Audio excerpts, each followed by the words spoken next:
ChatGPT, kini kita bicarakan sesuatu yang sensitif atau mungkin tidak. Ini naluri manusia akan kebutuhan batin atau kebutuhan seksualitas biologis. Ada orang tidak puas hanya kepada satu wanita, yaitu istrinya. Dia menyalurkan hasrat biologisnya kepada banyak wanita lain yang bukan istrinya. Dia suka pilih di tiap pekan, misalnya berganti-ganti wanita. Akan lain halnya dengan poligami. ChatGPT mohon berikan ulasan, adakah bahaya yang serius bagi laki-laki yang suka berganti-ganti wanita? Silakan tinjau dari segi biologis, sosiologis, antropologis, psikis, terakhir dengan pendekatan agama Islam.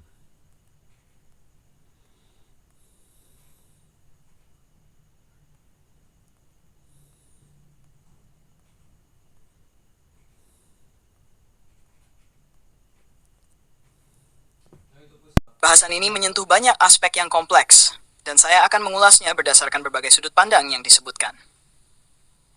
1. Biologis. Risiko penyakit menular seksual MS. Berganti-ganti pasangan tanpa perlindungan meningkatkan risiko terkena PMS seperti HIV, gonore, sifilis, chlamydia, atau HPV. Bahkan dengan perlindungan, risiko tetap ada karena beberapa PMS dapat menular melalui kontak kulit. Kesehatan reproduksi. Aktivitas seksual yang tidak terkendali dapat memengaruhi fungsi organ reproduksi dan meningkatkan risiko inflamasi pada organ tersebut. Stres fisiologis. Ketergantungan pada hasrat seksual berlebihan bisa menyebabkan ketidakseimbangan hormon, menurunkan kualitas sperma, dan menurunkan kesehatan secara umum akibat aktivitas seksual yang berlebihan. 2. Sosiologis. Ketidakstabilan hubungan. Pergantian pasangan menghambat pembangunan hubungan jangka panjang yang sehat, sehingga berpotensi menciptakan isolasi sosial atau ketidakpercayaan dari orang lain. Konsekuensi sosial. Jika perilaku ini diketahui oleh masyarakat, bisa memicu stigma sosial yang berdampak pada reputasi, karier, atau hubungan sosial. Kerugian ekonomi. Dalam beberapa kasus, perilaku ini melibatkan pengeluaran besar, baik untuk menjaga hubungan dengan banyak pasangan atau membayar layanan tertentu.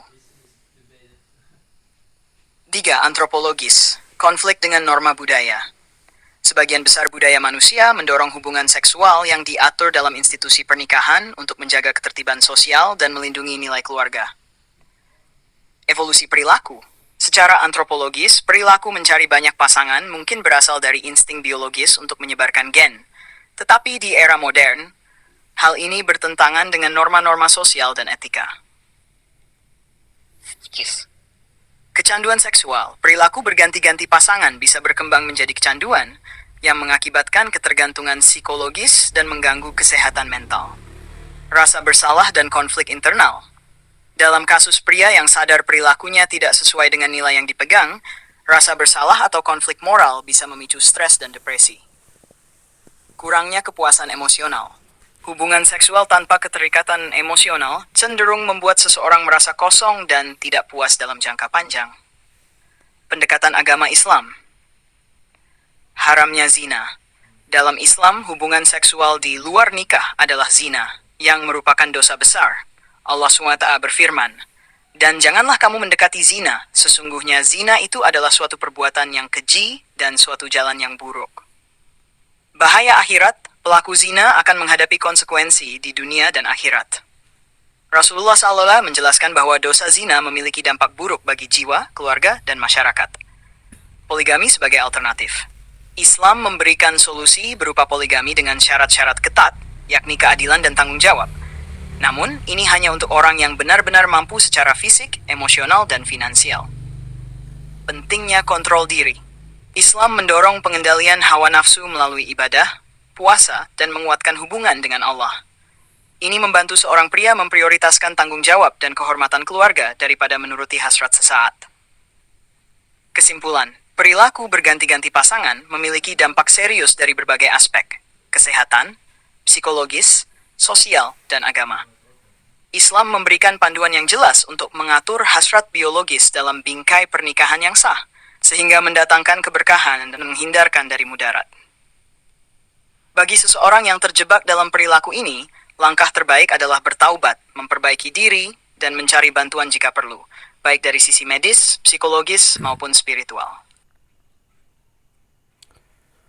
Jika ada seseorang maniak seks bebas dan mereka tidak merasa bersalah, ChatGPT, bagaimana Anda memandang hal ini?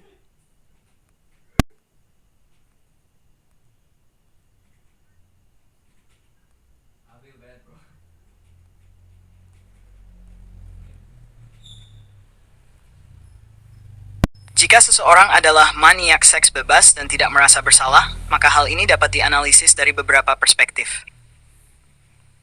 Perspektif psikologis. Normalisasi perilaku.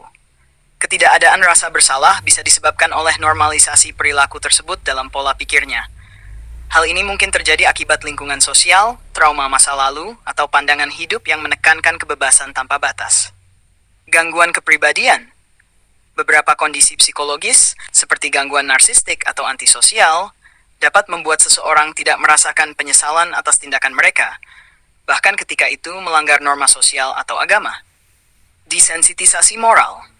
Terpapar budaya yang mendorong atau tidak mengecam seks bebas bisa membuat seseorang kehilangan sensitivitas moral terhadap perilakunya. Perspektif sosiologis, pengaruh budaya dan media. Di era modern, media seringkali menggambarkan seks bebas sebagai sesuatu yang normal atau bahkan menarik. Orang yang hidup dalam budaya seperti ini mungkin tidak melihat seks bebas sebagai masalah. Perubahan norma sosial. Di beberapa komunitas, norma tentang seksualitas telah bergeser, sehingga apa yang dianggap tabu dulu mungkin tidak lagi dipandang salah. Kurangnya pendidikan nilai. Jika seseorang tidak dibekali pendidikan agama atau nilai moral sejak dini, mereka mungkin tidak melihat seks bebas sebagai sesuatu yang salah. Perspektif filosofis. Relativisme moral. Orang seperti ini mungkin memandang moralitas sebagai sesuatu yang relatif, sehingga mereka merasa bebas menentukan standar moral mereka sendiri.